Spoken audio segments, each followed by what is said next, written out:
بسم الله الرحمن الرحيم يا أيها النبي اتق الله ولا تطع الكافرين والمنافقين إن الله كان عليما حكيما واتبع ما يوحى إليك من ربك إن الله كان بما تعملون خبيرا وتوكل على الله وكفى بالله وكيلا ما جعل الله لرجل من قلبين في جوفه وما جعل أزواجكم اللائي تظاهرون منهن أمهاتكم وما جعل أدعياءكم أبناءكم ذلكم قولكم بأفواهكم والله يقول الحق وهو يهدي السبيل أعوذ بالله من الشيطان الرجيم بسم الله الرحمن الرحيم الحمد لله رب العالمين والعاقبة للمتقين ولا عدوان إلا على الظالمين والصلاة والسلام الأتمان الأكملان على خير خلق الله نبينا محمد وعلى آله وصحابته الغر الميامين والتابعين لهم بإحسان إلى يوم الدين أما بعد السلام عليكم ورحمة الله وبركاته كبيا ملوانبا إسويوما كزامبا الأمة كفنجي دا چرچرنجي الخيرنجي لولونجي أن محمد صلى الله عليه وسلم دنجي ولسرا كزامبا kada de dan zolo kpere nyazi wembi mana mi dala doni temera ba wendiga sedela ba wega sedebaze don doze denyam dan zolo kpere na shaitan lalo do de agalagalana na de ne beisi na de mogo sabuwa na de kpata melase na de chadowa na de agosa na de ayila na de marifa dene na de sudideli e soda duke urondo e famana mi kujuni ni shaitan lalo do roze e de chonjozo mbele e de aguma mbele e de noyo wa na de keidu wa wenti wambeze na erubu na adam na mbele e jonjozo wo do e de ni beisi wo do ni beisi senseran pata e so tose ka so fada kujuni ni eroze bebasina dambaze de rapport kanado na isoda du keurandu de idada belega ba bin ba weni dallam de lokawa nor farande dengilim boroziga de bem wembe chemara walana dambaze na isoda du keurandu de idada ko jawda batado ko nyonda batanero lamna yeli do mbele kadazan isoda du keurandu baba Musa mimma talaba de bolana da ba zamanu kidaga bo vozana lamba do be ka bi ni ma wandale we jika wa bambe so do wal baraka badaw bo bona tamana so do wal baraka so fo hi ya bala kazamba be de biya abala do so fo hi ya la kazamba do bana ba be bala hi de bota chana no kona aziana lazi bo do ku biya kazona be mbi biya wala benjili ba jana ku bona na bo bona ku bona sati jirmande to mona e de ke uratana edeke zamo woro dan zoloi eda salatu eda lafiya chawra na de nimawa na de ke vizisi ta kowa kazande na koriti na darta na ke vizisi betalabu mona jirmane ande Muhammad sallallahu alayhi wa sallam weni wa wala manami ali khair de lamna adini kanado enable be gejele konada بدلونا الدين ديك لكاس كازانزي كيف بدي لم بيا صدقة جارية إروك بير سرانا كره سيدي إزم ورا وعزان دانا إورا ويندي بدي البركة عندي بجرماني صلى الله عليه وسلم وعولنا دات مركزان ددم بصدي صلاتي تلاي بتلا إدي إيالي بتلا إدي صحابي وينبا عندي بورا بدك مالوان دي بدك مالوان بحال بلاد دوبيلي عن دنيانا إسويل ورا ويندي مانا ميسي ديلي عن دنيا كنانا dawana na buru da gaze lahira bu gadamada bebeze bu fozu da de bolana da ciyama wore bu fozu da de so aljanna qur'an se wa an laysa lil insani illa ma sa'a isiri buna adam fena na buru wanga na ciri ciyama fa shede we biru wa gbere mashallah daga qur'an we biru da ci an amila salihan li nafsi wa man asaa fa alayha وما ربك بظلام للعبيد إسار ولا لخير ولا سيد أشو تردو بلنوغا ولا سيد ربا إسار دوك وران دوتو مولي يوم نارو تشيل نارو ندلم على خير بابا تشيل نارو ندلم شو تبا بابا تشيل نارو إسار لمنا ميدا دال خير وإدو بيشاتر دي شو توا كوبيا مالوان با إسويو ما كازامبا دي تورم بلامينا لا ربوا ياسس سجاولا dala tour kabodo ajayde aldo kan sogade la doda dede lokawa wenti malwamba ala na bala we jeleda bedamana bede esada na barabana bede we ziniga be jeleli de sabala walako betere di bede albarka nanana betala wuro wende subeyele andulinya kanana ko biya malwamba isoyo ma kazamba annabi sallallahu alaihi wasallam wa boz na sahabi wa wara ena malwan basase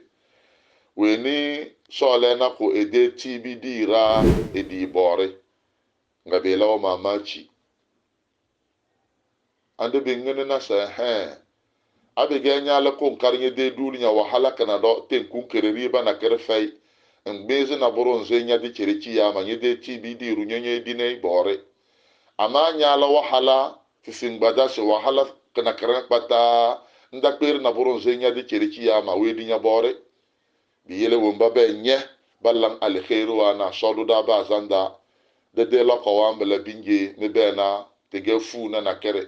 de gili toroze de la rapport de bem te de chawre de matana kura se damba beketi amana kan qazo e soda du ko rondo do al baraka ONG Riyad al Ihsan wa gazo sa qawla mi la qawatam na wen bitamara wo bona belaga dalla ben bawi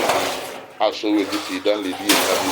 di insha Allah والسلام عليكم ورحمة الله وبركاته بسؤال بنك فالو سوق دانا دي بروجي وتدوتي كزو بدانا بينجنا إن شاء الله أشحة على الخير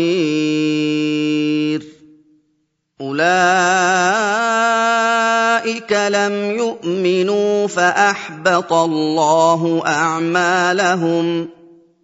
وكان ذلك على الله يسيرا يحسبون الأحزاب لم يذهبوا وإن يأتي الأحزاب يودوا لو أنهم بادون في الأعراب يسألون عن أنبائكم ولو كانوا فيكم ما قاتلوا إلا قليلا لقد كان لكم في رسول الله أسوة حسنة لمن كان يرجو الله واليوم الآخر وذكر الله كثيرا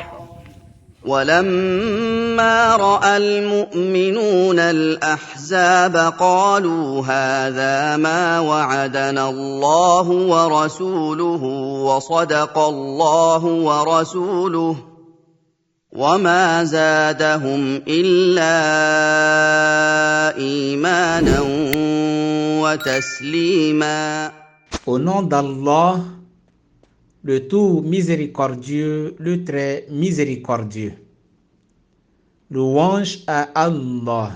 Seigneur des mondes. Que son salut et sa paix soient sur le plus noble de tous les prophètes et messagers, notre guide,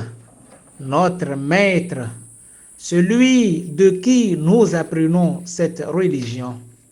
le prophète Muhammad sallallahu alayhi wa sallam. Que la paix, la miséricorde ainsi que les bienfaits de Dieu soient sur vous. Chers fidèles en islam, chers frères et sœurs dans la foi, recevez notre salutation fraternelle. Que la paix, la miséricorde et les bienfaits de Dieu soient avec vous. Comme il nous est parvenu dans un hadith du saint prophète Muhammad sallallahu alayhi wa sallam, lorsque le fils d'Adam tombe et meurt, toutes les activités, toutes les œuvres qui lui procurent des bénédictions s'arrêtent, sauf évidemment dans 3 cas. Le cas qui nous intéresse est la base des activités de l'ONG Riyad Al-Ihsan, le jardin de la bienfaisance. Et ce cas, c'est le fait de faire une aumône éternelle qui ne finit jamais. C'est l'exemple du creusage d'un puits, de la plantation d'un arbre, de la construction d'une mosquée, etc. Allahu Akbar. Et le Coran nous dit وَعَنْ لَيْسَ لِلْإِنسَانِ إِلَّا مَا سَعَى. Le jour de la résurrection, le serviteur d'Allah tabaraka wa ta'ala n'aura que ce qu'il aura cherché dans ce monde. Qu'Allah tabaraka wa ta'ala nous aide à préparer du bien pour nous-mêmes dans l'au-delà.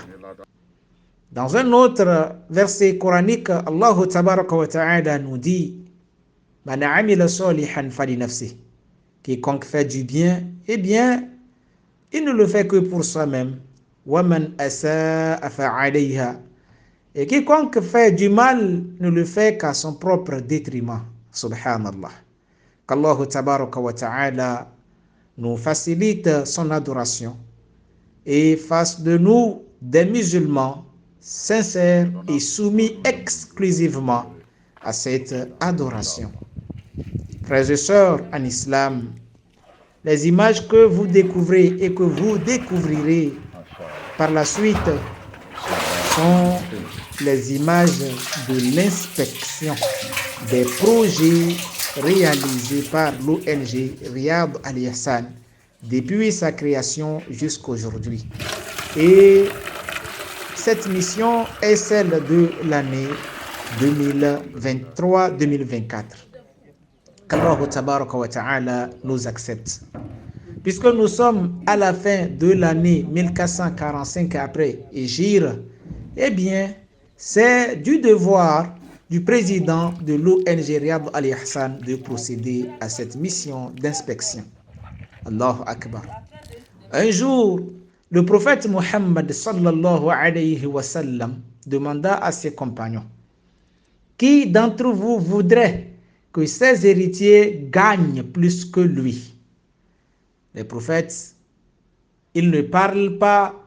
pour rien. Eh bien, c'est l'inspiration divine. Et aux compagnons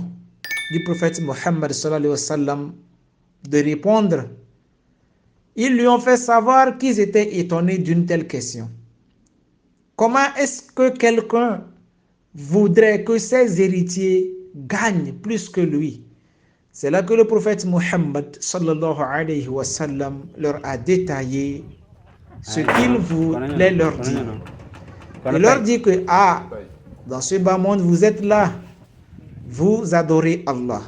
vous vous battez, vous travaillez dur. Eh bien, si vous réservez une part pour vous-même dans l'au-delà, ça veut dire que vous voudriez gagner plus que vos héritiers. Mais si vous vous tuez, vous vous battez et vous réalisez beaucoup de choses dans ce bas monde, vous faites beaucoup de réalisations, qui vont uniquement à vos héritiers. Eh bien, lorsque vous mourrez, puisque vous n'avez rien fait pour Allah tabaraka wa ta'ala, cela voudrait dire que vos héritiers vont gagner plus que vous. Subhanallah, subhanallah, subhanallah. C'est le moment que toute personne prenne conscience et lutte pour se réserver une retraite digne de ce nom. Car en islam, wallahi, on nous a appris que la meilleure des retraites, eh bien, c'est de travailler dans ce bas monde, œuvrer, adorer Allah. Et lorsque nous ne serons plus de ce bas monde, nous aurons une retraite fortuite, puisque toutes les bénédictions que nous aurons cherchées nous parviendront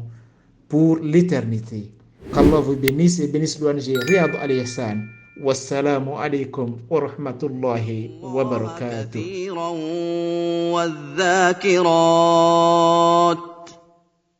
والذاكرين الله كثيرا والذاكرات أعد الله لهم مغفرة وأجرا عظيما وما كان لمؤمن ولا مؤمنة إذا قضى الله ورسوله أمرا أن يكون لهم الخيرة من أمرهم ومن يعص الله ورسوله فقد ضل ضلالا مبينا وإذ تقول للذي أنعم الله عليه وأنعمت عليه أمسك عليك زوجك واتق الله وتخفي في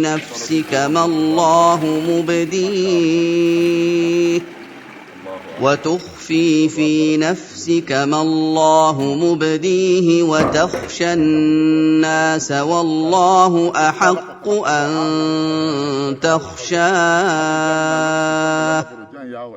فلما قضى زيد منها وطرا زوجناكها لكي لا يكون على